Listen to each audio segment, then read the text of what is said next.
అండి మనం PhonePe use చేస్తాం కదా. ఫోన్పే యూజ్ చేసినప్పుడు మనం 2-3 అకౌంట్స్ ఉంటాయి మనకి.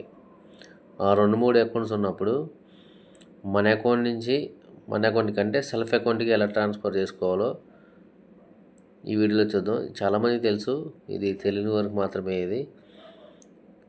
ఒకసారి ఇది ఎలా చేయాలో ఒకసారి ఈ వీడియోలో చూద్దాం.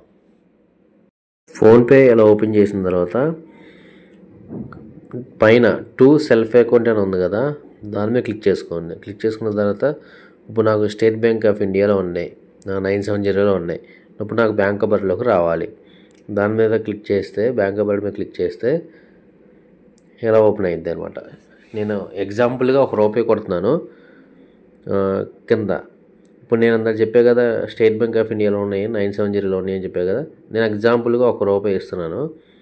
ఆ రూపాయి ఇచ్చిన తర్వాత మన యూపీఐ నెంబర్ ఉంటుంది కదా, ఆ యూపీఐ నెంబర్ ఎంటర్ చేసి సెండ్ చేస్తే చాలు. స్టేట్ బ్యాంక్ ఆఫ్ ఇండియాలో ఉన్నాయి అమౌంట్ బ్యాంక్